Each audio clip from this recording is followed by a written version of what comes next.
नमस्कार। कुछ दिन पहले मैं एक सीआरपीएफ जवान अजय मलिक से मिला। नक्सल्स के खिलाफ वो लड़ रहे थे और उन्होंने लड़ाई में अपना पैर खो दिया।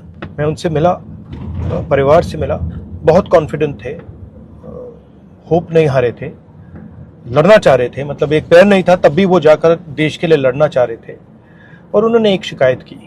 उन्होंने कहा कि देखिए, मैं जान देने को तैयार हूँ, मगर मेरा जो संगठन है, मेरा जो ऑर्गेनाइजेशन है, वो मुझे 15 साल से उसने मुझे प्रमोशन नहीं दी। इस देश में अजय मलिक अकेला नहीं है, लाखों अजय मलिक हैं। वो अपनी पूरी जिंदगी देश को देते हैं।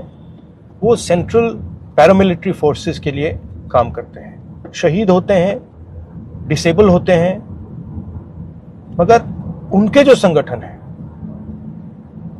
उनकी लीडरशिप अजय मलिक जैसे लोगों को कभी नहीं मिल सकती। You'll be surprised to know that no paramilitary force in India has been led by an officer who has risen up the ranks of the paramilitary forces. एक भी ऐसी paramilitary force नहीं है जिसकी टॉप लीडरशिप उन्हीं के अंदर से आई है।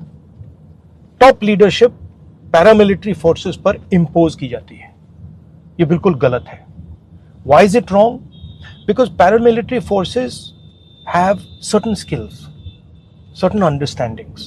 I've worked with paramilitary forces now for 20-25 years. They look after my security. They have particular niches they work in. ITBP has a particular skill. BSF has another skill. CRPF has another skill. These skills are valuable.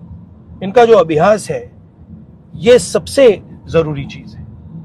और उन्हीं अफसरों को leadership मिलनी चाहिए जिनके पास ये अभ्यास है।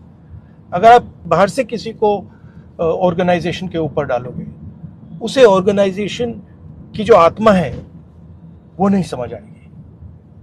That is the main issue. How can we have an organisation that has skill, that has understanding, that understands exactly what it has to do, lives it, and then last minute those people can never lead the organization. I think this is fundamentally wrong, and we have opposed it. Supreme Court has opposed it, and now the government is once again overriding the Supreme Court. ये CAPFs के लिए ये सबसे बड़ा मुद्दा है। I don't understand how you can have an organization, how you can protect an organization's morale that cannot put its own person in position of leadership in that organization. I think it's ridiculous. These people, these boys are being asked to fight terrorism. They're being asked to fight the Naxals. They're being asked to die. They're being injured. And then we're telling them that we refuse to allow you to run your organization. It's ridiculous. And this is why I'm very strongly saying that what the government has done is unfair. I don't understand why they're doing it. There might be other considerations. There might be considerations of elections these days. But they're doing it. मैं भाषण देना चाह रहा था parliament house में। ये इसी दिन इस बिल को लाए जिस दिन मैं असम में टूरिंग कर रहा हूँ। मैंने कल मैसेज भेजा सरकार को कि मैं इस पे बोलना चाहता हूँ, इसको थोड़ा आप आगे पीछे कर दीजिए। उन्होंने रिफ्यूज किया। वो नहीं चाहते कि मैं पार्लियामेंट हाउस में ये बात बोलूं।